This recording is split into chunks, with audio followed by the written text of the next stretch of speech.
Venezuela says it will increase the number of its own troops going after alleged drug traffickers. In a statement, the country's defense minister appeared to call out the U.S., saying, "No one is going to come and do the work for us. No one is going to step on this land and do what we're supposed to do." The move comes after the Trump administration struck a boat that it said was carrying drugs from Venezuela.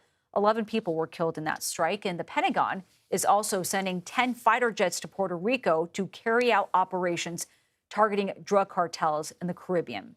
CBS News senior national security correspondent Charlie D'Agata joins us now. Charlie, very good to see you, as always.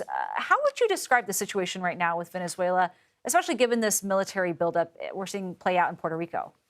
Yeah, well, tense would be an understatement, Nancy. This is the largest U.S. military buildup in that region genuinely for decades, and that's no small thing. But a lot of this is about signaling. Today, the U.S. military released video of Secretary of War Pete Hegseth, their words, on board the USS Iwo Jima amphibious ship that's not far from the coast of Puerto Rico, where he arrived this morning. So the Iwo Jima's got around 2,500 Marines on board. I've been on that ship. 2 other landing crafts. There are 3 other destroyers, hundreds of cruise missiles between them, another guided missile destroyer. Now, as you said, the White House anyway. Haven't got confirmation from the Pentagon, by the way, on the squadron of F-35s.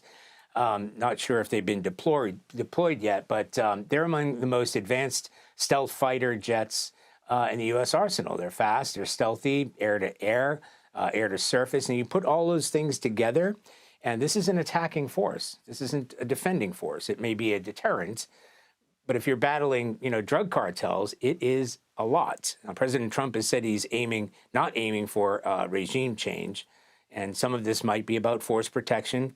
This is, in terms of deploying the F-35s, it's because of those 2 F-16 fighter jets from Venezuela that came close to a U.S. destroyer. With the F-35s, Trump has options. Still, though, it's really interesting to watch this play out, especially how it seems to have ramped up, given that I think tensions with Venezuela had largely been under the radar for many Americans for quite some time. What are the rules of engagement for striking in and around Venezuela if it came up to that? Boy, that is an open question, especially in Venezuela. And it's a question that we've been asking a lot. We haven't really received a clear answer. And I think the reason is because there isn't a clear answer at the moment, not only about the legalities of calling in a strike on a suspected drug smuggler's boat, but what is the overall purpose of the operation? Is there a timeline? Is there an objective?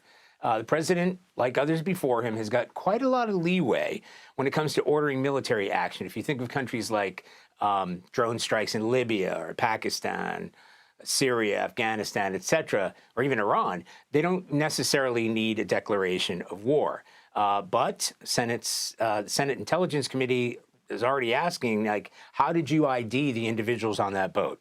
Why did those forces not follow sort of traditional interdiction, like a means of identifying the threat, warning the people on board what was happening? Then members of the Coast Guard would intercept those vessels with the Navy's help, and that's the way it's traditionally done, and maybe confiscate the drugs. We still don't know who was responsible for that strike, how it took place. Was it a drone strike? Was it a helicopter strike? Was it Special Forces? Was it the Navy?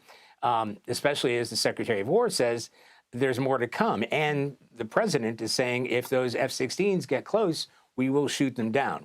There's a lot of questions there. But in terms of where the United States is positioning themselves and the military equipment in that region, the fact that Venezuela deploying troops all over the place along their border and the coast, absolutely, this is escalating. We're not entirely sure what the objective is, if this is a drug interdiction or if there's something more to that. Yeah, a lot of very strong rhetoric in the meantime. Charlie D'Agata, thank you very much for joining us. Thank you.